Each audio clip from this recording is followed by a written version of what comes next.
नमस्कार। नेपाली राजनीतिमा फरक अर्थ राख्ने एउटा नयाँ शब्द जुन अहिले पछिल्लो समय चर्चाको शिखरमा छ, फ्लोर क्रस।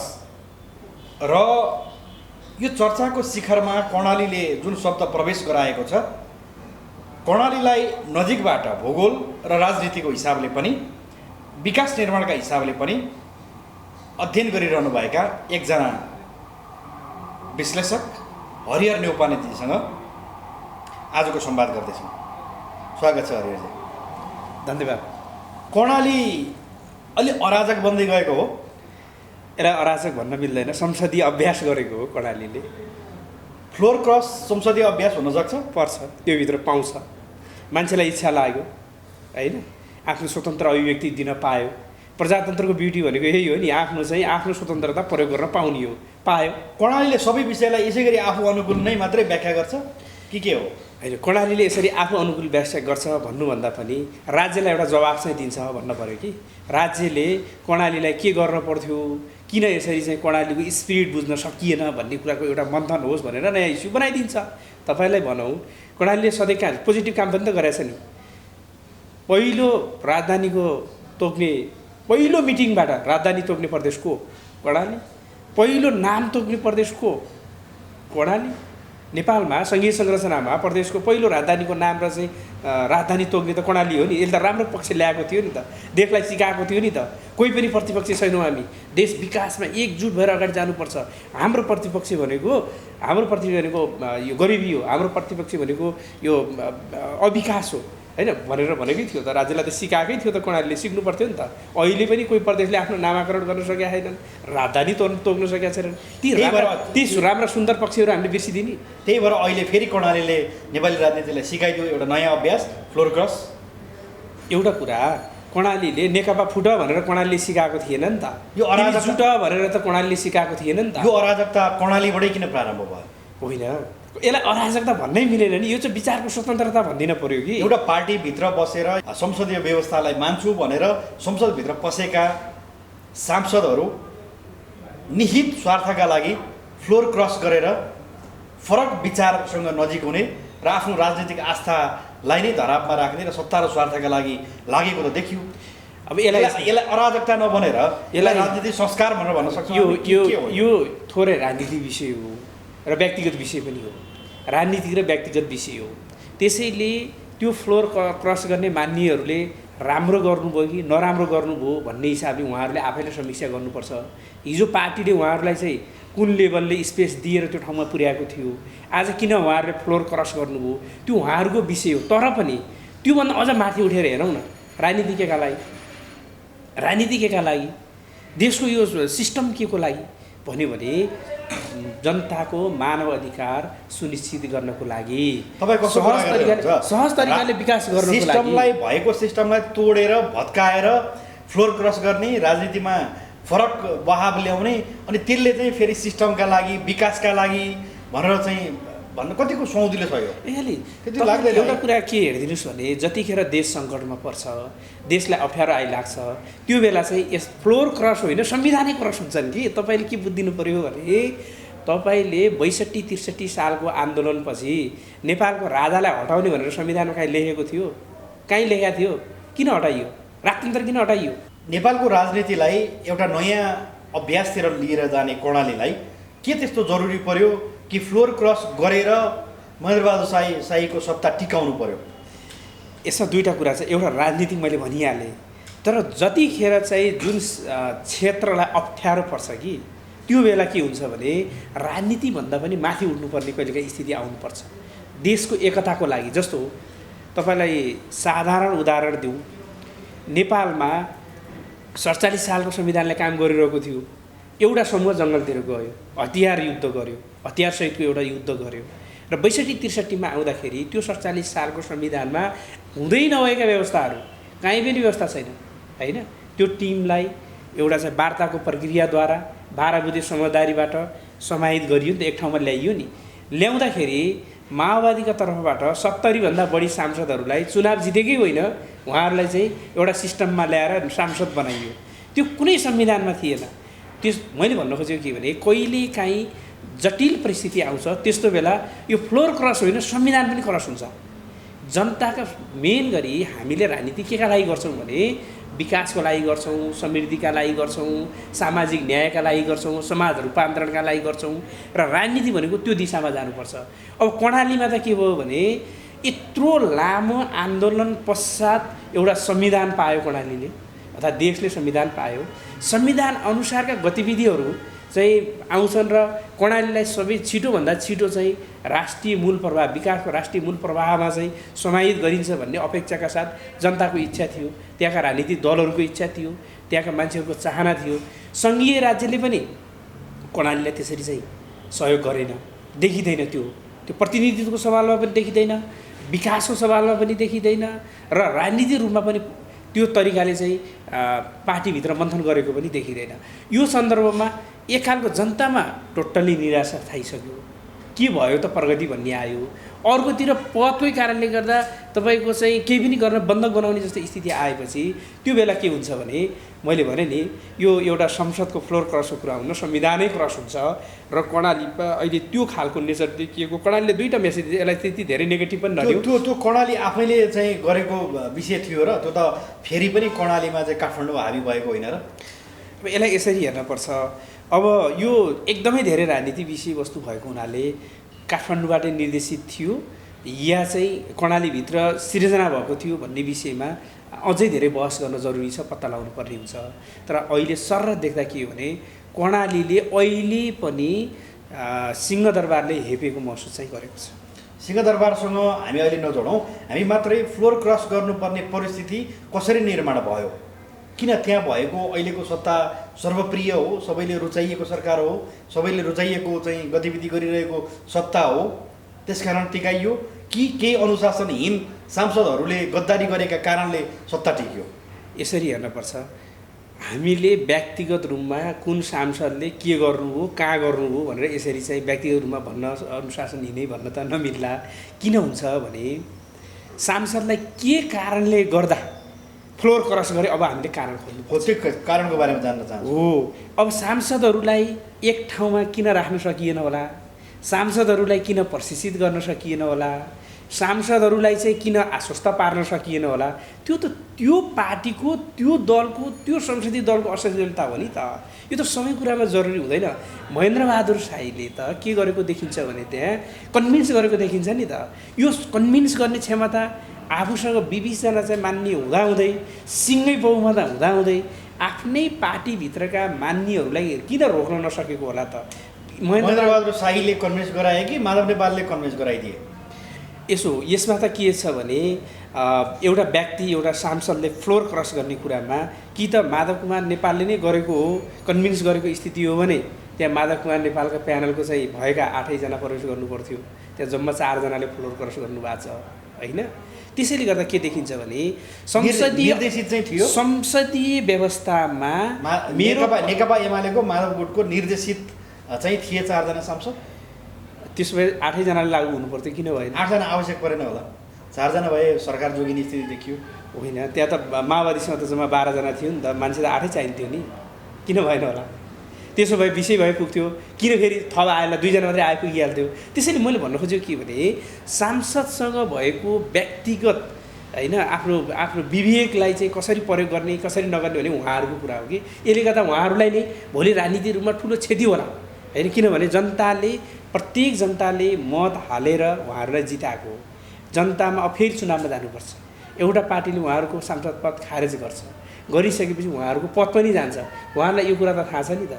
6 महिनाको लागि होइन, 6 महिनासम्म मात्रै उहाँले केही बेनिफिट लिन सक्ने हो, लिइहाले पनि होइन भने त जनताले दिएको म्यान्डेटभन्दा पनि माथि उठेर त्यो कोड फुकालेर म चाहिँ अब म यहाँ टिक्दिनँ, बरु म चाहिँ फ्लोर क्रस गर्छु भन्ने अवस्थामा कसरी आइपुग्यो होला भन्ने हिसाबबाट हेर्नुपर्छ। यसरी जाँदा के देखिन्छ भने मेरो कर्णालीको सन्दर्भमा कर्णालीमा 2टा फ्याक्टले काम गर्छ कि। एउटा भनेको अति अविकसित क्षेत्रबाट, अति विकासको मूल प्रवाहबाट पछाडि परेको क्षेत्रबाट सांसदहरूले प्रतिनिधित्व गर्नुहुन्छ। जनताको आकाङ्क्षा एकदमै धेरै छ। जनआकाङ्क्षा पुरा गर्नको लागि कसले कसरी चाहिँ व्यवधानहरू सिर्जना गरे त्यो उहाँहरूको मनमा ठोक्किएको हुन्छ। मैले जनतासँग के अनुहार लिएर जाने, 3 वर्ष त म बसिसकेँ। 3 वर्षमा मैले केही गर्न त सकिनँ। अब फेरि यहाँ चाहिँ रोक्ने खेल भइराख्यो भने जनतालाई दिन सकिने त केही स्थिति रहेछ। यो माननीयको एउटा कोड लगाएर म यहाँ बसिराख्नुभन्दा बरु मैले फ्लोर क्रस गरेर भए पनि यस्ता प्रविधिहरूको विरुद्धमा गर्न सक्छु भनेर पो उहाँहरूले प्रयास गर्नु भएको छ कि भनेको अहिलेको कर्णाली सरकारले चाहिँ त्यो टुट्नै नहुने गरी चाहिँ आफ्नो बिजनेस चलाइराखेको थियो वा त्यसै गरी चाहिँ त्यहाँको विकास निर्माणको गतिविधिलाई अगाडि बढाइराखेको थियो हो कर्णालीले यसै गरी बुझ्छ? कर्णालीलाई हामीले यसरी हेरौँ, यो विषयवस्तुभन्दा पनि कर्णालीलाई अहिले विकास चाहिएको छ। मैले बुझेको हामीले सबैले बुझ्ने के हो भने कर्णालीमा विकास चाहिएको छ, कर्णालीलाई संविधान अनुसार सहभागिता चाहिएको छ, प्रतिनिधित्व चाहिएको छ, न्याय चाहिएको छ। यो अभियानमा सबैजना एक भएर जाने अवस्था थियो। कर्णाली विशिष्टीकृत भूगोल थियो। कर्णालीको विशिष्टीकृत भूगोलमा 21% भूगोलमा यति सानो कनिका छरे जस्तो बजेटले कर्णाली उँभो लाग्दैन। यहाँ एउटा कुनै जिल्लाभन्दा कम बजेट छ कर्णालीमा, एउटा जिल्लाभन्दा कम बजेट छ कर्णाली प्रदेशमा। यो बेला कर्णालीका 40 जना माननीय सांसदहरू एक ठाउँमा उभिएर राज्यसँग तपाईहरूले यो मूल प्रवाहमा नआइसकेको प्रदेशलाई म्याक्सिमम तहको सेवा सुविधामा समाहित गरिदिनुहोस्, कर्णालीको प्रतिनिधित्वलाई सुनिश्चित गरिदिनुहोस्, राष्ट्रिय मूल प्रवाहमा ल्याइदिनुहोस्, संविधान अनुसार काम गरिदिनुहोस्, मानव अधिकारको रक्षा गरिदिनुहोस्। अहिले पनि जिल्लामा बाटो पुगेको छैन, अहिले पनि जिल्लामा चाहिँ मान्छेहरू भोकमारी अहिलेको पनि समस्या छ।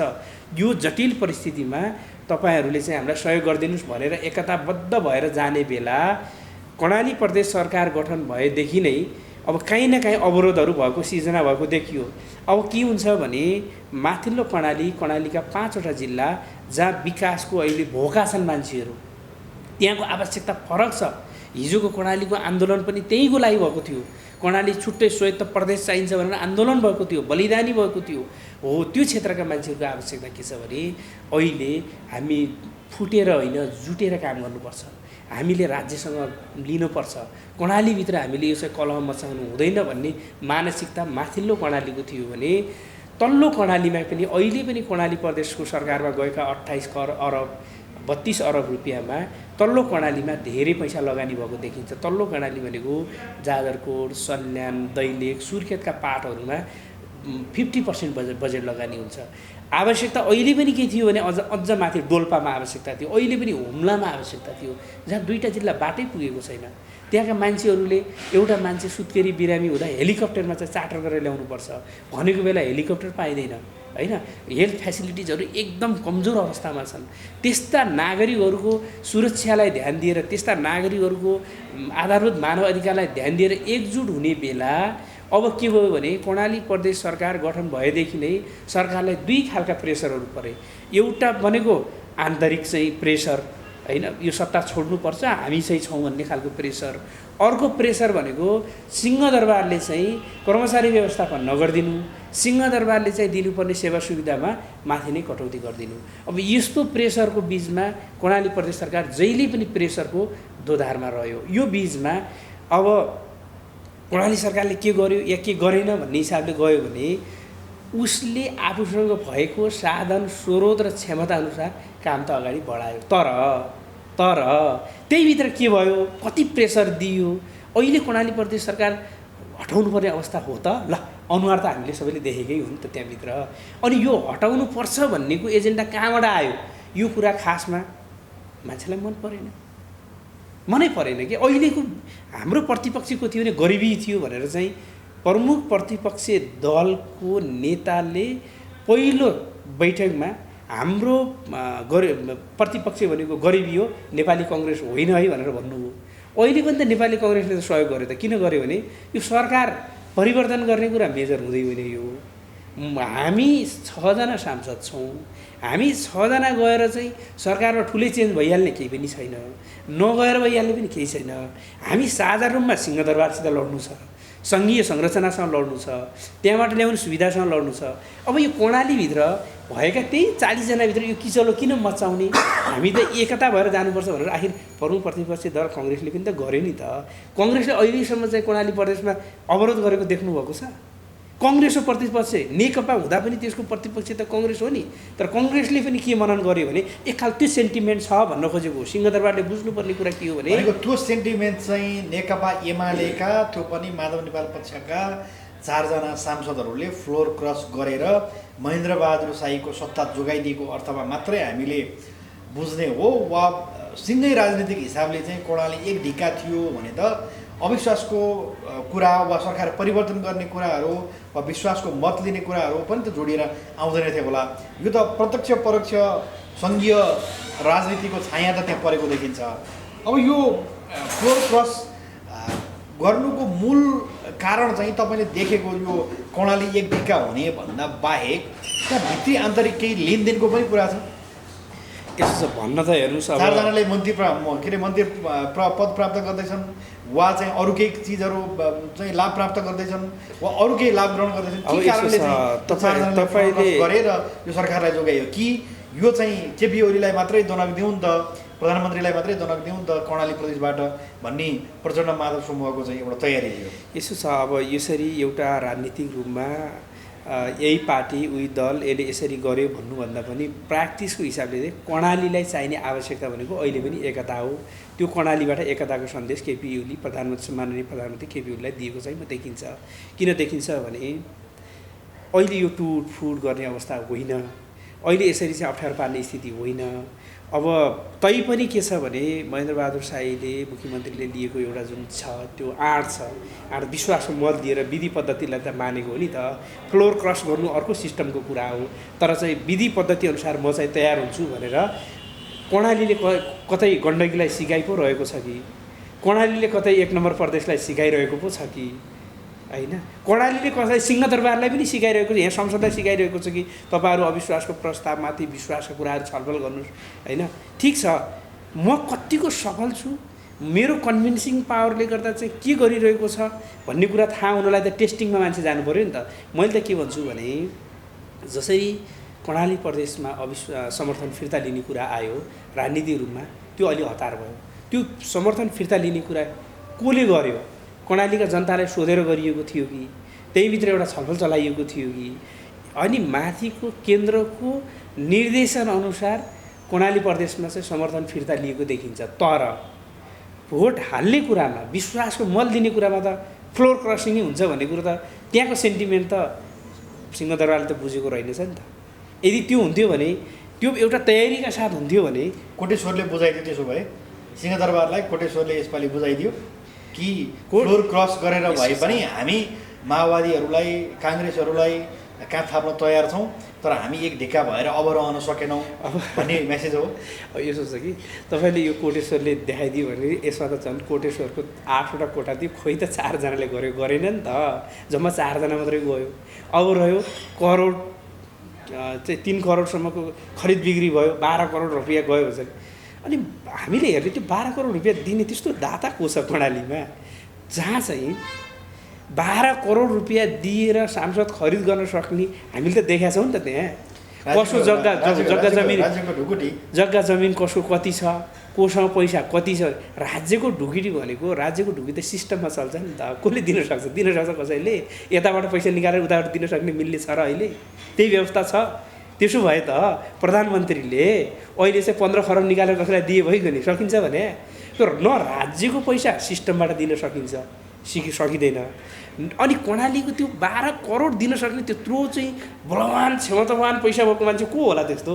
त्यसैले गर्दा के छ भने राजनीतिक रूपमा एकले अर्कालाई पैसा भन्ने, यो आरोप भन्ने यस्ता कुराहरू चल्छन्। तर खास कुरा के हो भने कर्णाली जुन विकासको गति जुन जानु पर्थ्यो, त्यो विकासको गतिमा चाहिँ ब्रेक लागेको चाहिँ जब देखे सांसदहरूले, मान्यहरूले देखे, यो ब्रेक किन लाग्यो त? अलिकति मैले भने नि अलिकति सेन्टिमेन्टले पनि काम गर्छ कि कर्णाली भनेको खासमा त आन्दोलन पनि किन भएको थियो भने माथिल्लो 5वटा जिल्ला केन्द्रित आन्दोलन भएको थियो, पछि तल थपिएको न हो होइन।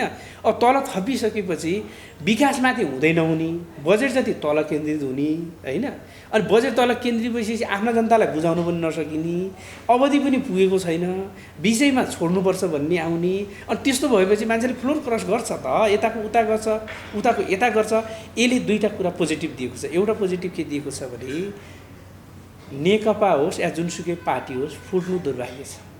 फुट्नु हुँदैन, जुट्नुपर्छ, विकासको लागि एक ठाउँ उभिनुपर्छ, एउटा मेसेज त्यो दिएको छ। अर्को, जसले लिडरसिप लिनुहुन्छ नि, लिडरसिप लिने नेताले पनि के गर्नु हुँदैन भने कन्भिन्स गर्नु पऱ्यो। उहाँले त्यस्तै फ्लोर क्रस त यता 20 जनाबाट उहाँले 26 बनाए हुन्थ्यो नि त। त्यहाँ पनि हामीले हेर्नुपर्छ कि जस्तो कि उहाँसँग अहिले चाहिँ नेकपा एमालेसँग 20 जना मान्नेहरू हुनुहुन्थ्यो, ऊ आफै बहुमतमा थियो, उसले चाहिँ 6 कङ्ग्रेस पनि ल्याएर 26 बनाए हुन्थ्यो नि त। उहाँलाई त्यो अवसर त थियो त, कसैले रोकेकै थिएन त। किन त्यो नेतृत्वलाई मान्छेले स्वीकारेन, फ्लोर क्रस गरे?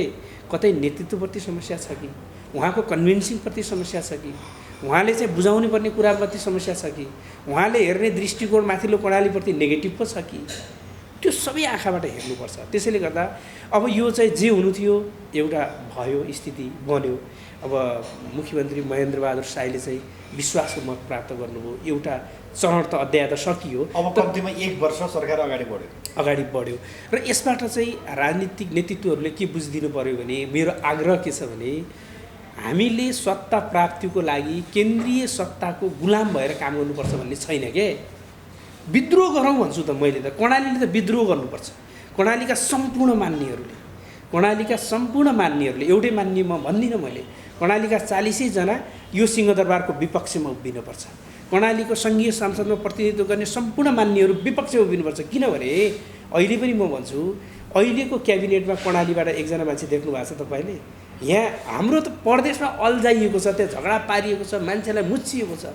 तर यत्रो चाहिँ 22 जनाको फुल क्याबिनेट भएको ठाउँमा 22 जनाको चाहिँ सिंहदरबारभित्र कर्णाली देखिन्छ। 1 जना मान्छे। कर्णाली प्रदेश होइन। कर्णालीका चाहिँ तपाईँको 21% भूगोल र 5% जनसङ्ख्याको प्रतिनिधित्व गरेर आउने मान्नेहरू खै मन्त्री भएको? सिंहदरबारभित्र कर्णाली देखिनु पर्दैन? लडाइँ के हुनुपर्छ भने अहिले पनि म कर्णालीका मान्नेहरूलाई के भन्छु भने मुख्यमन्त्री हुनु, के हुनु, कसो हुनु, त्यहाँ कति रिसोर्स आउँछ, त्यहाँभित्र कति काम गर्न सकिन्छ, ती कुराहरूमा हामी अल्झेर धेरै नगरौँ। त्यहाँ चाहिँ हामीले सिस्टममा काम गर्नुहोस् भनेर सुझाव चाहिँ दिउँ, रचनात्मक सुझाव दिउँ। त्यहाँका सरकार चल्दै गर्छन्, स्थानीय सरकार चलिरहेका छन्, तिनलाई पनि चलाउनुपर्छ। तर स्थानीय सरकार र प्रदेश सरकारलाई त्यो जस्तो 21% भूगोल अगड्ने कर्णाली क्षेत्रमा बजेट कति गयो, त्यहाँको प्रतिनिधित्व कसरी गरियो, त्यहाँको चाहिँ समावेशिता कसरी गरियो, त्यो कुराको खोजी त गर्नुपर्छ नि। यसको लागि के गर्नुपर्छ भने कर्णालीका सम्पूर्ण दलका, एउटै दलको होइन, सम्पूर्ण दलका मान्नेहरूले सिंहदरबारमा सिंहदरबारको विपक्षमा उभिन सक्नुपर्छ। 22 जना फुल क्याबिनेट मन्त्री भएको ठाउँमा 1 जना कर्णालीको मान्छे, अनुहार गरेको मान्छे मन्त्री हुनु पर्दैन? अब कर्णालीमा फ्लोर क्रस गर्ने 4 जना कहिले मन्त्री बन्छन्? कर्णालीमा त्यो त राजनीति विषय हो। अब त्यहाँ छलफल भइरहेको होला, मन्त्री त बन्छन् नि। मन्त्री बन्ने सहमतिमै फ्लोर क्रस गराइयो। अब त्यो उहाँहरूको के छ त्यो त ठ्याक्कै थाहा छैन। अब त्यो विषयमा थाहा नभएको विषयले तर जे जति लेनदेन भयो वा मुखको उधारो चल्यो त्यति नै काफी हो। तर मलाई के लाग्छ भने जुन छ नि, अब लेनदेनको कुरा आउँछ, लेनदेनको कुरा दिनलाई स्रोत चाहिन्छ हेर्नुहोस् है। मैले बुझेको कि अब यसमा धेरै कुराहरू, पैसा दिनलाई त स्रोत त चाहियो त भने कसले दिन्छ भने कसका छन् त स्रोत? हामी त देखेकै हो। अहिले त सत्ता टिकाउनलाई त व्यापारीहरूले चाहिँ जति जहाँबाट पनि खन्याउँछ। अनि अब त्यो व्यापारीले त्यसै गरेर काठमाडौँकै व्यापारी गएका छन् भने त फेरि अब सङ्घले नै पठाएको होला झोला बोकेर। तर हामीले हेर्ने के हो भने अब यसबाट कम्तीमा कर्णाली तपाईँले भन्नुभयो पटक पटक कर्णालीको एकता मात्रै देखाइएको हो भनेर भन्नुभयो। कर्णालीको एकता भन्दा पनि काठमाडौँको राजनीतिको छाया चाहिँ प्रभाव कर्णालीमा परेको हो कि वा कर्णालीले नै चाहिँ राजनीतिमा परिस्थिति फरक छ है भनेर चाहिँ काठमाडौँलाई केही सन्देश दिँदैछ? दुईमध्ये के हो? यसमा दुईवटा कुरा। पहिलो कुरा त कर्णालीको सन्दर्भमा भन्नुहुन्छ भने कर्णालीले राज्यलाई सिकाउने धेरै प्रयास चाहिँ गर्छ है। मैले भन्न खोजेको राज्यलाई सिकाउँछ क्या, कर्णालीले जहिले पनि सिकाउँछ। छुट्न लाग्यो भने नछुट्नुहोस् भन्छ, टुट्न लाग्यो भने नटुट्नुहोस् भन्छ होइन। अहिलेको मेन भनेको त आवश्यकता कर्णालीलाई छ कि कर्णालीलाई विकासको आवश्यकता छ। काठमाडौँका सबै रोडहरू पिच भइसक्यो, तपाईँ कति पिच गर्नुहुन्छ? कर्णालीको मान्छेले एउटा रोड पिच भएको देख्न पाएको छैन। कर्णालीको मान्छे गाडी गयो भने पूजा गरेर अहिले चाहिँ सिन्धु जात्रा गर्छ। त्यस्तो ठाउँको मान्छेको इच्छा के होला भने विकास गरिदेऊ, न झगडा नपार, तपाईँहरू आन्तरिक मामिलामा फस्नुभयो भने विकास हुँदैन भन्ने कर्णालीको जनताको अपेक्षा हुन्छ। त्यसैले गर्दा कर्णालीको सन्दर्भमा खोज्दा कर्णालीले सिकाउन खोज्छ। जस्तो कि कर्णालीको राजधानीको सवालमा त जुम्ला त्यहाँ चाहिँ बहसमा आएको थियो नि, खै त तोडफोड गरेर पुरै चाहिँ राजधानी नै चाहिन्छ भनेर झगडा पारेन नि त, छोडिदियो कि। उसले किन छोड्यो भने हामी यो राजधानीकै एउटै विषयवस्तुमा चाहिँ धेरै अल्झेर झगडा पार्यो भने भोलि हाम्रो विकासले गति लिँदैन भनेर उसले चाहिँ सुर्खेतलाई सहस्र स्वीकार गर्यो। सुर्खेतले पनि के गर्यो भने होइन यो चाहिँ कर्णाली एउटा चाहिँ ठुलो नदी पनि हो, योसँग हामीले एक खालको सामिप्यता गरेका छौँ, कर्णाली र हामी मिलेर जानुपर्छ, त्यसरी नाम कर्णाली राख्नु भने सुर्खेतले पनि सहमति गर्यो। यी सम्पूर्ण सहमति के भएका थिए भने राज्यलाई सिकाउनलाई भएको थियो। यो नाम राख्ने कुरामा, राजधानी तोड्ने कुरामा तपाईँ टाइम वेस्टेज गरेर विकास र गतिहरूलाई कन्ट्रोल नगर्नुहोस् है, छिटो अगाडि बढ्नुहोस् भनेर सन्देश दिएको थियो। जब कर्णालीले 2-3 स्टेप के अगाडि सारेको थियो, सिंहदरबारबाट अब पेलिन सुरु गर्यो। कर्मचारी ढिलो पठाइदिने, ऐन नियम कानुनहरू ढिलो बनाइदिने, अनि कर्णालीले के गर्ने? अनि कर्मचारीमा पनि हेर्दा सक्षम एकदमै क्यापेबल जनशक्ति चाहिँ पठाउने कुराहरूमा चाहिँ ढिलोसुस्ती गरिदिने, उहाँहरूलाई इन्सेन्टिभ दिने कुराहरूमा ढिलोसुस्ती गरिदिने। अनि कर्णालीको जनप्रतिनिधिले मात्रै चाहेर कर्णाली त रातारात के अरे डेभलप स्टेट त बन्न सक्दैन नि त। त्यसैले गर्दा उहाँहरूको मान्यता त्यही थियो। अहिले पनि के देखियो भने संसदीय व्यवस्थामा फ्लोर क्रस हुन सक्दैन एउटा मान्यता थियो। क्या संसदीय व्यवस्थामा यदि फ्लोर क्रस गर्नु भने त उसको मान्य पद सिद्धिन्छ। मान्य पद सिद्धियो भने उसले चाहिँ जनताले जिताएको उसको चाहिँ ठुलो सेवा सुविधाहरू सबै कटौती हुन्छ भन्थ्यो। त्यसलाई पनि जनताभन्दा ठुलो यो पद पनि छैन, जनताभन्दा ठुलो कुरा यो चाहिँ माथिको प्रेसर पनि छैन भनेर मान्छेले कोट फुकालेर लागेको मैले देखेको छु। यदि त्यस्तो हो भने सिंहदरबार सच्चिनुपर्छ। अब यसरी नै फ्लोर क्रस हुन थाल्यो भने त प्रदेशमा फ्लोर क्रस हुने होइन, भोलि हुँदा सङ्घमा पनि फ्लोर क्रस होला नि त त्यसपछि। त्यसैले सङ्घमा सत्ताको बागडोर सम्हालेका व्यक्तिहरू पनि एकचोटि समीक्षा गर्न पर्यो। कर्णालीमा त बहुमतमा हुँदै पनि फ्लोर क्रस हुन्छ भने सिंहदरबारमा त अरू पार्टी अर्कोतिर गयो भने त यहाँ त स्थिति त गाह्रो छ नि त। त्यसैले गर्दा मैले गरिरहेका काम अथवा मैले सत्ताको सञ्चालन गर्दै गर्दा मैले जनअपेक्षा अनुसार गरेको छु कि छैन, मैले सुनेका कुराहरू भ्यालिड हुन् कि होइनन्, योभन्दा बाहिर परिस्थिति फरक पनि छ कि भनेर एउटा समीक्षा चाहिँ सिंहदरबारको नेतृत्वले पनि गर्नुपर्छ है। यो समीक्षा गर्न सकिएन भने डिजास्टर आउँछ। अनि जब डिजास्टर आउँछ नि त्यो बेला अघि नै हामीले भनेको जस्तो संविधान भन्दा पनि माथि सिंहदरबारले चाहिँ नेतृत्वले गर्नुपर्ने कुरामा कसरी सुधार गर्छ भनेर समीक्षा गर्छ वा कर्णालीकै दृष्टान्त हेरेर पनि फ्लोर क्रस गराएर पनि सत्ता टिकाउनेसम्म चाहिँ लेभलमा लाग्न सकिँदो रहेछ भनेर सिक्छ। त्यो उसको पाटो रहला, सङ्घीय सरकारको पाटो रहला। अब कर्णालीको प्राथमिकता के हो, कर्णालीको सरकार कसरी अगाडि बढ्छ र कर्णालीको प्राथमिकता के हुन्छ कि राजनीतिक चलखेलमै बाँकी रहेको 1.5 वर्ष समय पनि यत्तिकै व्यतीत हुँदैछ। अब मलाई के विश्वास छ भने कर्णालीमा प्रतिनिधित्व गर्दै गर्दा मान्य सांसदज्यूहरू, मान्य मुख्यमन्त्री लगायत मन्त्री परिषदले के विश्वास गरेको छ भने कर्णाली हामीले नबनाइकन अब अरूले बनाउँदैनन्, कर्णालीलाई हामीले चाहिँ न्याय गर्नै पर्छ। हामी यो 2-3 वर्ष चाहिँ शासकीय अभ्यासमा चाहिँ हामीले अलिकति प्रयासहरू गऱ्यौँ, शासकीय अभ्यासको एक खालको अनुभव पनि लिइसकेको छ। यही परिवेशमा अबको वर्षहरूमा कर्णालीका प्राथमिकताका क्षेत्रहरू निर्धारण चाहिँ कर्णाली प्रदेश सरकारले गरिसकेको छ। आफ्नो 5 वर्षीय योजना सार्वजनिक गरिसकेको छ। त्यो योजनालाई आफ्नो कार्यान्वयनको दिशामा अब अगाडि लिनुपर्छ भन्ने मलाई चाहिँ विश्वास छ। यसको लागि फेरि पनि सङ्घीय सरकारले सहयोग गर्नुपर्छ, किनभने कर्णालीले 5 वर्षीय कार्ययोजना तयार पारेको छ, 5 वर्षीय योजना तयार पारेको छ। यो योजना कार्यान्वयनको लागि अहिले पनि कर्णाली प्रदेशका सचिवहरू सङ्घले निर्धारण गरेर पठाइदिने हो, सङ्घले सरुवा गरिदिने हो। टाइममा सचिवज्यूहरू पठाइदिनु पऱ्यो, सचिवज्यूहरूलाई धेरै चाहिँ तलमाथि चेन्ज गरिदिनु भएन, बजेट चाहिँ पर्याप्त पठाइदिनु पऱ्यो। किनभने विकास गर्नुपर्ने क्षेत्र कर्णाली हो, प्रदेश नम्बर 2 हो। नेपालको संविधानले, नेपाली आन्दोलनले कर्णालीलाई सधैँभरि पिछडिएको भनेर चाहिँ इङ्गित गरिरह्यो। तर यो पछिल्लो समय कर्णालीको परिस्थिति संविधानमा, कागजमा बलियो भएर आएको छ अवस्था छ। तर त्यहाँको दैनिकी पनि फेरिएको छ, त्यहाँको जनताको जीवनस्तर पनि फेरिएको छ। केही फरक प्रभाव परेको छ कि उस्तै नै छ?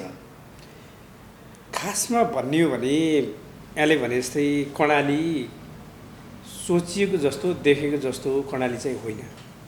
कर्णालीसँग आफ्नै खालको युनिकनेस छ, विशेषता छ, इतिहास छ, परिवेश छ। त्यसैले कर्णाली आफैमा एउटा स्ट्रङ भूगोल हो र स्ट्रङ क्षेत्र हो। जब राजनीतिक मुभमेन्ट हुँदै गर्दा कर्णालीमा चाहिँ एकीकरणको जुन प्रयासहरू भयो, त्यतिखेर एकीकरणको प्रयासमा कर्णालीले जुन एउटा बहादुरीता देखायो, जुन एकता देखायो, त्यसको परिणामस्वरूप त्यसपछिका राज्य सत्ताका चाहिँ हरेक निकायहरूले हरेक चाहिँ यो राजनीतिक परिवर्तनपछि आउने निकायहरूले अथवा चाहिँ ती व्यवस्था परिवर्तनसँगै आउने शासन सत्ता बागडोर सम्हाल्ने व्यक्तिहरूले कर्णालीलाई अलिकति अवहेलना गरेको दृष्टिकोणले हेरे। तर खासमा कर्णाली पहिले पनि एक थियो, अहिले पनि एक छ, भोलि पनि एक हुन्छ। उसँग दुईवटा विशेषता छ, एउटा इमान्दारिता छ, कर्णालीसँग इमान्दारिता छ, कर्णालीसँग साहस छ, कहिले पनि झुक्दैन कर्णालीसँग यो दुईवटा विशेषताको कारणले गर्दा कर्णाली जहिले पनि आफ्नो परिवेशभित्र रहन चाहन्छ। हिजोको संविधान बन्दै गर्दा कर्णालीले एउटा माग गरेको थियो, यो संविधानमा कर्णालीलाई छुट्टै क्षेत्र बनाइदेऊ, कर्णाली छुट्टै हुन चाहन्छ, कर्णालीको आफ्नै खालको विशेषता छ, यो आफ्नै खालको एउटा इतिहासदेखि एकताबद्ध भएर आएको छ। बहादुर शाहको एकीकरण कालमा जतिखेर कर्णालीको चाहिँ 22 राज्यको नेतृत्व गरिरहेको सिजामा हमला भयो, त्यो बेला चाहिँ कर्णालीले यो शाही जुन फौज थियो त्यसलाई ठुलो क्षति गरे बापत अहिले पनि त्यो शाही कालको शासनको सत्ताको बागडोर सम्हालेदेखि यताका राणाकाल, पञ्चायतकाल, प्रजातन्त्रकालका व्यक्तिहरूले कर्णालीलाई अहिले पनि हेपिरहेको स्थिति छ। किनभने त्यतिखेर ठुलो क्षति भयो, जसरी किर्तिपुरमा ठुलो क्षति भयो, कर्णालीमा पनि त्यही खालको क्षति भयो। अब कर्णालीको जनताले एउटा बुझेको चाहिँ के थियो भने संविधानमा हामीलाई चाहिँ छुट्टै समेटिदेऊ, छुट्टै प्रदेश देऊ, होइन, पहिलाको कर्णालीको 5 जिल्लालाई समेटेर चाहिँ देऊ, हामीलाई चाहिँ छुट्टै प्रदेश देऊ भन्ने थियो। तर शासकीय अभ्यास गर्दै जाँदा अब त्यतिखेरको एउटा राजनीतिक सहमतिको आधारमा कर्णाली बाहेकका भूगोलहरू पनि समेटिए। जब कर्णाली बाहेकको भूगोलहरू समेटिसकेपछि कर्णालीले के हेरेको थियो भने हामीले सदियौँदेखि एउटा उत्पीडन सहेर आएका छौँ, विकासमा विभेद सहेर आएका छौँ, तर हामीसँग इमान्दारिता छ, हामीसँग शक्ति छ र अठोट छ भनेको थियो। तर पछिल्लो चरणमा आउँदा संविधानले जब एक खालको संविधान बनिसक्यो, राष्ट्रिय सहमति भयो, संविधान अनुसार कर्णालीमा अरू विशेष क्षेत्रहरू पनि चाहिँ प्रवेश गरिसकेपछि कर्णालीले के महसुस गर्यो भने ल ठिक छ, यो स्वीकार्नुपर्छ, संविधानभन्दा माथि अरू कोही पनि हुन सक्दैन। तर पनि कर्णालीका जुन आधारभूत विशेषताहरू छन् त्यो विशेषताहरूलाई नमेटिने गरिकन कर्णालीलाई समेट्नुपर्छ भन्ने एउटा बुझाइ चाहिँ थियो। तर जब संविधान बन्यो, संविधान पछिका जो एक्सर्साइजहरू अब हामीले सङ्घीय राज्यका हेऱ्यौँ, यो चाहिँ पुरै कर्णालीलाई फेरि विभेद गरियो, कर्णालीका मान्छेहरूलाई त्यहीँतिर भुलाइयो। संविधानमा कहाँनिर विवाद भयो कर्णालीलाई? संविधानले विभेद गरेन। केले विभेद गर्यो? संविधानको कार्यान्वयन गर्ने जो व्यक्तिहरू हुनुहुन्छ, सिंहदरबारभित्र जो बस्नुहुन्छ, उहाँहरूले विभेद गर्नुभयो। सिम्पल कुरा के हो भने 7वटा प्रदेश देशमा भयो, 7वटा प्रदेश भइसकेपछि प्रदेश संरचनामा 7वटा प्रदेशले उत्तिकै एक्सर्साइज गर्न पाउनुपर्छ। अझ बढी जहाँ उत्पीडित क्षेत्र छ, जहाँ उत्पीडित वर्ग छ, जसलाई हामीले विकासको मूलधारमा ल्याउनुपर्छ, त्यो वर्गमा झन बढी एक्सर्साइजहरू हुनुपर्छ। देशको प्रधानमन्त्रीले आफ्ना नागरिकलाई मानव अधिकारको प्रत्याभूति गर्नको लागि, विकासको प्रत्याभूति गर्नको लागि, विकासको मूल प्रवाहीकरणमा नआएका क्षेत्र समुदायलाई सबैभन्दा बढी हेर्नुपर्छ, उसको अभिभावक बनिदिन सक्नुपर्छ। तर अहिले चाहिँ अहिलेको सरकार जो यो चाहिँ संविधान पछिको चुनाव पछिको सरकार, 3 वर्ष फुल कार्यकाल बिताउन सक्ने ऐतिहासिक सरकार, तपाईँले 3 वर्ष 36 महिना सञ्चालन गरेको एउटै प्रधानमन्त्रीले चलाएको यो नेपालको इतिहासमा पहिलो सत्ता, बहुदलीय व्यवस्थामा पहिलो प्रधानमन्त्री। यो सरकारसँग प्रत्यक्ष अपेक्षा के थियो, के कुरा पुरा भएन? यो सरकारसँग कर्णालीले अथवा उत्पीडित क्षेत्रहरूले, कर्णाली जस्तै प्रदेश नम्बर हामीले चाहिँ 2 को पनि कुरा गर्नुपर्छ, यस सुदूरपश्चिमको कुरा पनि गर्नुपर्छ। सम्पूर्ण प्रदेशहरूले विकासको मूल प्रवाह त्यहाँ बढी होस्, मान्छेहरूलाई बढी सहभागी गराइयोस्। भूगोल धेरै ठुलो ओगटेको छ, यो भूगोल धेरै ठुलो ओगटेको छ, बाटोघाटो विकास निर्माणका कार्यहरू प्राथमिकताका साथ गरियोस् भन्ने जनअपेक्षा थियो। प्रधानमन्त्री जेल नेल सहेर आएको व्यक्ति, राजनीतिक आन्दोलन गरेर आएको व्यक्ति, यस्तो प्रधानमन्त्रीले सबैभन्दा कसैको भलो हेर्नुहुन्छ भने त्यो दुखीहरूको हेर्नुहुन्छ, सबैको हेर्नुहुन्छ, गरिबी भएको क्षेत्रको हेर्नुहुन्छ भन्ने सबैको बुझाइ थियो। तर अहिले यो 3 वर्षमा 45 खरब हाराहारीको बजेट आयो। 45 खरबको बजेट आउँदै गर्दा कर्णाली क्षेत्रले कति पैसा पायो त? जहाँ पैसा हुन्छ त्यहाँ आर्थिक गतिविधिहरू सञ्चालनहरू हुन्छ। कसैको होटेल चल्छ, कसैको तालिमहरू चल्छ होइन, कुनै न कुनै रूपमा त्यहाँ चाहिँ विकास निर्माण भयो भने मान्छे मजदुरहरू चाहिँ सहभागी हुन्छन् र त्यसको बेनिफिट लिन सक्छन्। आर्थिक स्थिति केही मात्र भए पनि सुधारात्मक गतिमा जान्छ। तर अहिलेको स्थिति हेर्दा सम्पूर्ण बजेटहरू सिंहदरबारको आसपासमा रहने होइन, संविधानको मर्म र भावना विपरीत पहुँच भएका व्यक्तिहरूसँग राख्ने। अब मैले चाहिँ सिंहदरबारको पहुँचमा भएका नजिक भएका व्यक्तिहरू, राजनीतिक रूपमा चाहिँ अलिकति ठुलो चाहिँ अर्थ राख्ने व्यक्तिहरूले कहिलेकाहीँ फेसबुक स्ट्याटसमा लेख्नु भएको हुन्छ, मेरो विकास क्षेत्रमा यति बजेट चाहिँ मैले पार्न सफल भएँ। ए बाबा, देशका सुप्रिम मान्छेहरू, लिडरहरू जसले आफ्नो निर्वाचनमा यति क्षेत्र बजेट पाएँ भनेर चाहिँ फेसबुक स्ट्याटस लेख्दै गर्दा, उहाँहरू ट्विटर गर्दै गर्दा कर्णालीका क्षेत्रमा चाहिँ मान्छेहरूले के भन्ने, त्यहाँबाट प्रतिनिधित्व गरेर आउने चाहिँ मान्नेहरूले के भन्ने, त्यसबाट के हुन्छ भने एउटा वितृष्णा पैदा हुन्छ, राज्यप्रति मान्छेको वितृष्णा हुन्छ। त्यसपछि जुन पार्टीको ट्याग लगाएर चुनाव लडे पनि जनताका अपेक्षाहरू पुरा गर्न सकिएन भने, चुनावमा आफूले बोलेका कुराहरू गर्न सकिएन भने, सङ्घीय राज्यका व्यवहारहरू चाहिँ हेरेर मान्छेलाई वितृष्णा जाग्यो भने यो फ्लोर क्रस मात्रै होइन, के क्रस हुन्छ नि। यसमा के अर्थ छ र? कर्णालीको अपेक्षा जे थियो, कर्णालीले प्राप्त गरेको पनि छ। तपाईँको जुन हिसाबले कर्णालीले बजेट प्राप्त गरेको छ वा जुन हिसाबले कर्णालीले राज्य सत्तामा एउटा भूमिका प्राप्त गरेको छ, प्रदेश सरकारहरूदेखि सङ्घीय सरकारसम्म जुन एक खालको आफ्नो स्थान सुरक्षित गर्न सफल भएको छ। तर कामै गरेर नतिजा ल्याएको त कर्णाली प्रदेशलाई नै प्रतिनिधित्व गरेर आउने, चाहे सङ्घीय सांसदहरू हुन्, चाहे त्यहाँबाट आउने मन्त्रीज्यूहरू, सङ्घीय मन्त्रीज्यूहरू हुन्, चाहे अरू त्यहाँका स्थानीयहरूले पनि त त्यो गरेको त देखिएन नि। किन गर्ने व्यक्तिमा कमजोरी हो कि तपाईँले भने जस्तै राज्यले नै उपेक्षा गरेको मात्रै भनेर पन्छिने ठाउँ छ र? यसो छ, कहिलेकाहीँ कस्तो गतिविधिहरू गरिन्छ भने सानो चिज दिएर मान्छेलाई त्यही झुम्याइदिएर भुलाइदिएर अनि बृहत कुराहरूलाई चाहिँ पन्छाउनु खोजिन्छ कि मेन समस्या त्यो। जस्तो कि अहिलेको राज्यको बजेट 15 खरब बजेटमा स्थानीय तह 753वटा छन्।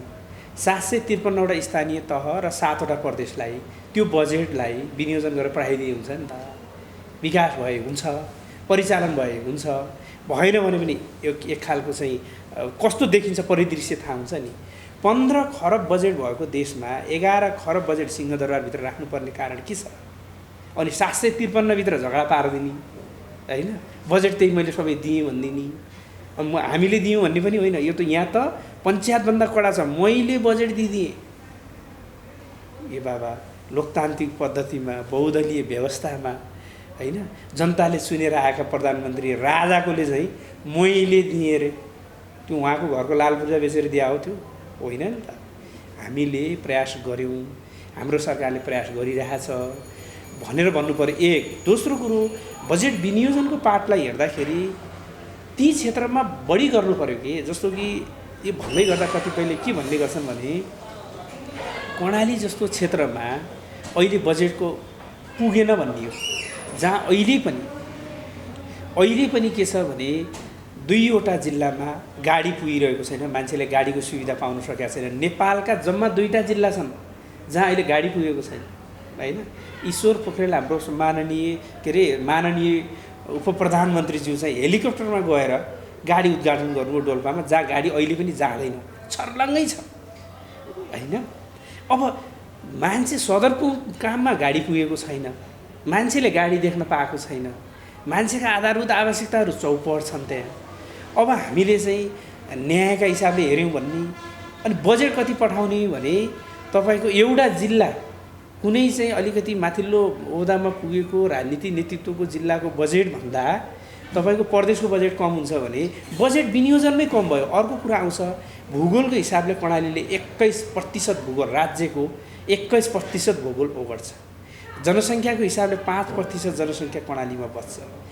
एउटा नागरिकको जीवनको मूल्य त चाहिँ हामीले हरण गर्न पाउँदैनौँ। मानव अधिकारको आँखाले हाम्रो संविधानले त के भन्छ भने हरेक नागरिक उत्तिकै महत्त्वपूर्ण छ देशको। त्यसैले एउटा नागरिक आपदमा पर्दा पनि राज्यले तुरुन्तै उद्धार गर्नुपर्छ भनेको सन्दर्भमा यो देशका 5% जनसङ्ख्या कर्णाली प्रदेशमा बसोबास गर्छ। यो देशको 21% भूभाग कर्णालीले प्रतिनिधित्व गर्छ। अनि 21% भूगोलमा जहाँ विकास छैन, बाटो पुगेको छैन, यस्तो क्षेत्रमा विनियोजन गर्ने बजेटको अवस्था यही हो त। यो बिचमा कर्णाली प्रदेशले जति बजेट पायो र त्यसको व्यावहारिक पक्षलाई हेर्ने हो भने कुन लेभलसम्म चाहिँ उसले त्यसलाई विकासमा रूपान्तरण गर्न सक्यो? मैले भन्दै गरेको कर्णाली प्रदेशले दुईटा तरिकाले अरू प्रदेशको तुलनामा धेरै कमजोर छैन। कर्णालीमा संरचनै बनेनन्, कर्णालीमा गएको बजेट दुरुपयोग भनेर जुन हल्ला चलाइन्छ यो निराधार हल्ला। किनभने कर्णाली र अरू प्रदेशको तुलना गर्दा बजेट खर्च अनुपात खास तलमाथि छैन होइन। त्यस्तो प्रदेश त्यहाँबाट हेर्नुपर्छ कि किन बजेट खर्च भएन भनेर राज्यले हेर्नुपर्छ। कर्णालीभन्दा बाहिरका नागरिकहरू, आम जनसमुदायले त्यसरी हेरिदिनुपर्छ। कर्णालीमा बजेट खर्च नहुनुको खास कारण के होला भनेर खोजिदिनुपर्छ। मैले जहिले पनि भन्दै गरेको छु, कर्णालीमा जाने र खर्च गर्ने भनेको त नेपाल सरकारकै सिस्टम हो नि त। नेपाल सरकारको सिस्टमले खर्च गर्ने हो। कर्णालीको जनप्रतिनिधि आएर फ्याक्टै खर्च गरिदिने होइन नि त। अनि नेपाल सरकारले उपलब्ध गराएको सिस्टम कति शक्तिशाली छ, बलियो छ हेर्न पऱ्यो नि। तपाईँले एउटा जनप्रतिनिधि चुनाव जितेर आयो, त्यो जनप्रतिनिधिले आफ्नो पकेटबाट पैसा निकालेर बाँडे जस्तो बाँड्न त मिल्दैन नि त। नेपालमा खरिद ऐन छ, खरिद नियावली छ, त्यो खरिद ऐन र खरिद नियावलीसँग एक्साइज गर्ने कर्मचारी तन्त्र छ, व्यवस्थापकीय भूमिकामा कर्मचारी तन्त्रलाई परिचालन गर्नुपर्छ।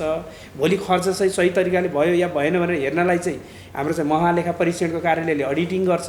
यी सम्पूर्ण प्रक्रिया पुरा गर्नको लागि सक्षम खालको कर्मचारी व्यवस्थापन फेरि पनि सङ्घीय राज्यको अथवा सिंहदरबारको भूमिकामा पर्छ। सिंहदरबारले यस्तो क्षेत्रमा दक्ष जनशक्ति पठाइदिनुपर्छ, छिटो जानु पर्यो, कर्णालीको विकास गर्नु पर्यो। यो अहिले हाम्रो मेन एजेन्डा भनेको कर्णालीलाई छिटो माथि ल्याउने एजेन्डा हो। त्यसैले गर्दा कर्णाली जस्तो क्षेत्रमा चाहिँ सक्षम जनशक्ति जानुहोस्, बरु इन्सेन्टिभ लिनुहोस्, तपाईँ त्यही बस्दिनुहोस्, कर्णालीलाई माथि ल्याइदिनुहोस्, यो राज्यको दायित्वभित्र पर्छ भनेर चाहिँ कर्मचारी साथीहरूलाई ठुलो तरिकाले चाहिँ मोटिभेट गरेर त्यहाँसम्म पठाइदिने काम त फेरि पनि सङ्घीय राज्यको हो नि त। सङ्घीयले त के अरे सिंहदरबारले चाहिँ सबै कर्मचारी तान्दिने, हेपिएका र चाहिँ अप्ठ्यारो परेका कर्मचारीलाई कर्णाली पठाइदिने। अनि कर्णाली गएका कर्मचारीले कुन मानसिकताले काम गर्नुहुन्छ? उहाँहरूले काम गर्न सक्नुहुन्न। अनि भन्नुहुन्छ कर्णालीमा पैसा दिए खर्च गर्न सकेन भन्नुहुन्छ। कर्णालीको जनप्रतिनिधिले घरको जग्गा बेचे जस्तो आधा आएर बेचेर पैसा खर्च गरिदिए भन्न त मिल्दैन नि त। त्यहाँ त राज्यको एउटा सिस्टम छ नि। सिस्टमलाई बलियो बनाउन सिंहदरबारले के गर्यो भनेको ब्युरोक्रेसीले गरेर विकास अगाडि बढेन। ब्युरोक्रेसीलाई सही तरिकाले परिचालन गर्न सिंहदरबारले सकेन। टाइममा कर्मचारी दिएन, टाइममा कर्मचारी समायोजनका कामहरू सम्पन्न गरेन, टाइममा चाहिँ सङ्घीय ऐनहरू आएनन् नि। अनि सङ्घीय ऐन नभई प्रदेशले ऐन बनाउन मिल्छ? कतिपय साझा अधिकारका सूचीहरू छन् संविधानमा, साझा अधिकारको सूचीमा हातै हाल्न पाउँदैन प्रदेशले, साझा अधिकारको सूचीमा चाहिँ स्थानीय तहले हातै हाल्न पाउँदैन। अनि त्यहाँ चाहिँ सङ्घले आफ्नो ऐन नबनाउने, सङ्घको ऐन नबन्दा प्रदेशले बनाउन मिल्दैन, प्रदेशको ऐन नबन्दा स्थानीय तहले ऐन बनाउन मिल्दैन।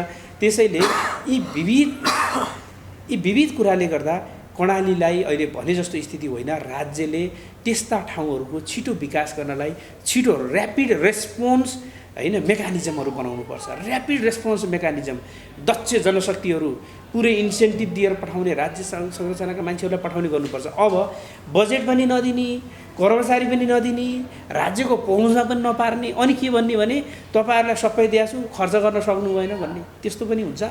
अर्को कुरा, जब बजेटको भोल्युम बढ्दै जान्छ त्यो आन्तरिक गतिविधि त त्यसै सञ्चालन गर्छ। मैले के भन्छु भने 15 खरब बजेटमा सिंहदरबारमा 11 खरब बजेट राख्नुको खास कारण के हो? यो कारण दिनु पर्यो नि त। हामीले 2030सम्म चाहिँ दिगो विकासका लक्ष्यहरू लिएर अगाडि बढिरहेछौँ। संयुक्त राष्ट्रसङ्घको सभामा चाहिँ हाम्रो प्रधानमन्त्री गएर चाहिँ हामी यो दिगो विकास लक्ष्यहरूलाई पुरा गर्छौँ भन्नुभएको छ। यी इन्डिकेटर पुरा गर्नको लागि कर्णालीको नागरिकको जीवनस्तर पनि सुधार हुनुपर्छ कि। जब कर्णालीका नागरिकको जीवनस्तर सुधार हुन्छ, जब प्रदेश नम्बर 2 का चाहिँ तपाईँको नागरिकको जीवनस्तर सुधार हुन्छ, अनि देशका सबै नागरिकहरू सुधार हुन्छ, तब मात्रै यी इन्डिकेटरहरूलाई हामीले प्राप्ति गर्न सक्छौँ, नत्र त सक्दैनौँ नि त। अनि कर्णालीमा चाहिँ बजेट पनि नदिने, जहाँ आवश्यकता छ, जहाँ चाहिँ अहिले पनि हेर्नु पर क्यापिटल इन्कम कर्णालीमा कम छ, एमडिआईका इन्डिकेटर कति अवस्था भयानक अवस्था छ। यो स्थितिमा सङ्घीय सरकारले सहयोग गरेन भने कर्णाली प्रदेश सरकारले चाहेर केही काम त गर्ला। ती योजनाहरू रहेकै सङ्घीय सरकारले त अब सहयोग गर्ने स्थिति त रहेन। किन ती भएका सांसदहरूले फ्लोर क्रस गरेर सत्ता त्यही अहिले रहेको सत्ता जोगाउन चलखेल गरे, जुन अब सङ्घीय सत्तालाई मन नपरिरहेको अवस्था पनि छ। त्यो कारणले सङ्घीय सत्तालाई अप्ठ्यारो पनि परिरहेको छ भने चाहिँ अब फेरि सङ्घीय सत्ताबाट चाहिँ कर्णालीले प्राप्त गर्ने अपेक्षा त हुबहु होला भन्ने त लाग्दैन। त्यसो राजनीति गर्ने व्यक्ति र सिंहदरबारको बागडोर सम्हाल्ने व्यक्तिले चाहिँ त्यसरी हेर्नु हुँदैन। राजनीति भनेको एउटा सम्भावनाको खेल उहाँहरूले बुझ्नु भएको छ। यो गेम खेल्दै खेल्दै यहाँसम्म आउनु भएको छ होइन। त्यसैले गर्दा कर्णाली पनि एउटा विशिष्ट भूभाग हो, कर्णाली पनि एउटा चाहिँ राज्यभित्रको एउटा अङ्ग हो, यसलाई सुधार गर्नुपर्छ भन्ने चाहिँ सकारात्मक सोचसहित यो घटनाक्रम राजनीति एउटा घटनाक्रम घट्यो अनि एउटा प्रदेशभित्र एउटा घटनाक्रम घट्यो, यसले उहाँहरूलाई पनि सिकाइ त गर्यो नि त होइन। जहिले पनि विन विन सिचुएसन हुँदो रहेछ, हामीले सोचे जस्तो परिस्थिति हुँदो रहेछ भन्ने उहाँहरूलाई पनि फिल भयो। तर त्योभन्दा अझ माथि उठेर उहाँहरूले के हेर्नुपर्छ भने अब यसो गरौँ, अब कर्णाली सरकारका लागि कर्णाली सरकार कसरी अगाडि बढ्यो भने कर्णाली क्षेत्रको विकास हुनसक्छ, कर्णालीका जनताहरूले विकासको अनुभूत गर्न सक्छन्। समयको अन्तमा छौँ, यो विषयमा कर्णाली प्रदेशले स्पष्ट तरिकाले भनेको छ कर्णालीलाई पर्यटकीय सम्भावनाको एकदम गतिलो क्षेत्र बनाउने र तुलनात्मक लाभको क्षेत्र भनेको कर्णालीको पर्यटन हो भनेको छ नम्बर 1। नम्बर 2 त्यहाँको चाहिँ रैथाने जातका कृषि उपजहरूलाई भनेको छ जसले बलु भ्यालु एड गर्न सक्छ। नम्बर 3 हाइड्रो इलेक्ट्रिसिटीका कुराहरू गरेको छ र यो सबै कुराहरू कर्णाली प्रदेशको पञ्चवर्षीय योजनामा समेटिएका छन् र चाहिँ पञ्चवर्षीय जुन योजना छ त्यो कार्यान्वयनको लागि सङ्घीय सरकारले यथासम्भव सके जति आउँदा बजेटहरूमा चाहिँ यसलाई समावेश गराउनुपर्छ र कर्णालीलाई न्याय दिनुपर्छ। अब रह्यो कर्णालीमा भएका यी सानातिना जुन घटनाक्रमहरू घटेका छन् यो घटनालाई चाहिँ एउटा चाहिँ ठुलो अभिष्ट अपराधको रूपमा नलिकन होइन, एउटा संसदीय व्यवस्थामा हामीले जुन व्यवस्थाहरू राखेका थियौँ त्यही भित्रका केही व्यवस्थाहरू गेमहरू भए भनेर अलिक सहज तरिकाले अलिक ठुलो छाती र ठुलो ब्रोड दिमागले कर्णालीलाई चाहिँ अहिले पनि समर्थन गर्नुपर्छ। यसो गरियो भने कर्णालीमा चाहिँ एक खालको विकासको गति चाहिँ लिन्छ भन्ने चाहिँ आशा गर्न सकिन्छ। र कर्णालीभित्र भएको नेतृत्वले पनि के गर्नुपर्छ भने राजनीतिमा सबैलाई मिलाएर जानुपर्दो रहेछ होइन। अब एउटा सांसदले किन त्यो खालको गतिविधि गर्यो, त्यो कतै ममा पनि कमजोरी छ कि मैले कन्भिन्स गर्न सकिनँ कि समयमा मेरो नेतृत्वमा भएको आखिर त्यहाँ त होइन एउटा पोलिटिकल लिडरको रूपमा रहेको व्यक्तिले त आफ्नो टिमलाई त सम्झाउन त सक्नु पऱ्यो, बुझाउन त सक्नु पऱ्यो, आफ्ना कार्ययोजना दिन सक्नु पऱ्यो, आफ्नो राजनीतिक सक्षमता देखाउन सक्नु पऱ्यो। यी सम्पूर्ण कुरा देखाउन सकियो भने अनि बल्ल चाहिँ एकले अर्कालाई भन्ने ठाउँ चाहिँ रहँदैन। अहिले त के छ भने आफू मैले कति कन्भिन्स गरिनँ, मैले कति व्यवस्थापन गर्न सकिनँ भनेर समीक्षा नगरिकन अब उता गयो यता आयो भन्ने कुराको चाहिँ त्यो दोषारोपणमा कर्णालीलाई चाहिँ भुमरिया पार्नु हुँदैन। यति गर्न सकियो भने कर्णाली चाहिँ एक लेभलले अगाडि बढ्छ भन्ने मेरो चाहिँ विश्वास छ। हस्, समय दिनुभयो, कार्यक्रममा सहभागी भइदिनु भयो, तपाईँलाई धन्यवाद। धेरै धेरै धन्यवाद अरनिको टेलिभिजनलाई। कर्णालीको विषयवस्तु जल्दोबल्दो विषयवस्तु राष्ट्रिय इस्युलाई चाहिँ मेरो विचार चाहिँ राख्ने अवसर दिनुभयो, यसको लागि धेरै धन्यवाद। हवस् त, कर्णालीले देशलाई दिएको सन्देश र देशले कर्णालीलाई दिनुपर्ने सन्देशका बिचमा रहेर हामीले आजको कार्यक्रम संवाद प्रसारण गऱ्यौँ। हेरिदिने सम्पूर्ण दर्शकहरूलाई धन्यवाद। आजका लागि बिदा दिनुहोस्। नमस्कार।